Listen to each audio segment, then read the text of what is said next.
కాలక్రమంలో శిథిలావస్థకు చేరిన ఆలయాన్ని సంఘం సహకారంతో పునర్నిర్మించుకొని నూతన విగ్రహ ప్రతిష్టాపన జరిపించినట్లు ఆలయ నిర్వాహకులు ఎల్లయ్యాచారి తెలిపారు.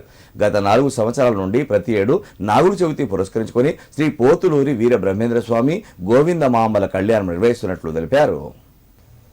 భవిష్యత్ కాలాల గురించి వివరిస్తూ కాలజ్ఞానాన్ని బోధించిన శ్రీ పోతులూరి వీరబ్రహ్మేంద్ర గోవిందమాంబల కళ్యాణం సిద్దిపేట జిల్లా కొండపాక మండలం మరపడగ గ్రామ విశ్వబ్రాహ్మణ సంఘం ఆధ్వర్యంలో కన్నుల పండుగగా జరిగింది.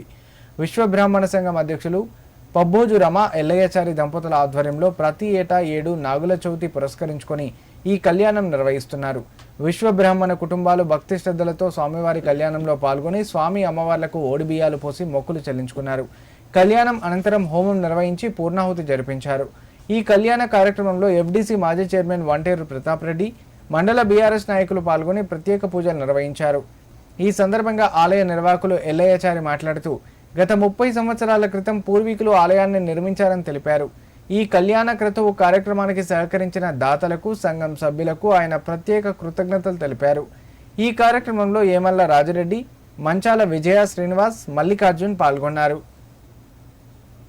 మరపడగ గ్రామ పంచాయతీలో విశ్వబ్రాహ్మణులంతా కలిసి ఆరాధ్య దైవమైనటువంటి బ్రహ్మంగారు కాలజ్ఞానంలో భవిష్యత్తు కోసం కలియుగంలో ఏ విధంగా జరుగుతుందో బ్రహ్మంగారు ఆయన కాలజ్ఞానంలో చెప్పింది చూత్యా ప్రతి అక్షరం ఆయన చెప్పినటువంటి ప్రతి విషయం కూడా ఇలా అమలవుతూ ఉంది.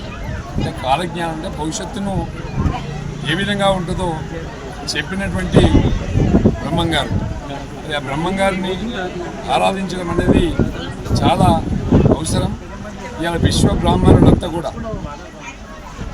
కొన్ని మన గజ్వేల్ నియోజకవర్గంలో కానీ రాష్ట్ర వ్యాప్తంగా కానీ బ్రహ్మంగారు వాళ్ళ ఇంటి దైవము, కులదైవము వాళ్ళకే కాదు విశ్వముకే, ప్రపంచానికే జరగబోయేది చెప్పినటువంటి కాలజ్ఞాని బ్రహ్మంగారు. మరి అలాంటి వేడుకల్లో పాల్పంచుకోవడం చాలా సంతోషం. మరపడలో 20-30 సంవత్సరాల క్రితం పూర్వీకులు నిర్మించినటువంటి శ్రీ పోతులూరి వీర బ్రహ్మేంద్ర స్వామి వారి దేవస్థానము స్థితిలావస్థలో ఉండడం వల్ల 14 సంవత్సరాల క్రితం దీన్ని మళ్ళీ పునర్నిర్మాణం చేయడం జరిగింది. ఇందులో ఉన్నటువంటి విగ్రహాన్ని భిన్నమైంది కనుక బయట పెట్టి మళ్ళీ తర్వాత కొత్త విగ్రహాలు మా సంఘం తరఫున అందరం కలిసికట్టుగా పనిచేసి ఆ విగ్రహాలను తీసుకొచ్చి 2021లో ప్రతిష్ట చేయడం జరిగింది. అందరం ఐక్యంగా ఉండి మా విశ్వబ్రాహ్మణ సంఘం వారు చాలామంది సహకరించారు. దీనికి నాగుల పంచమి, ప్రతి సంవత్సరం నాగుల పంచమి నాడు కళ్యాణ మహోత్సవం జరపడం జరుగుతుంది. దీనికి ప్రతి సభ్యుడు కూడా ఎన్నో రకాలుగా సహకరిస్తున్నారు. ఇది ఇంకా రేపు అందరూ కలిసికట్టుగా పనిచేసి కళ్యాణం జరుపుకోవాలని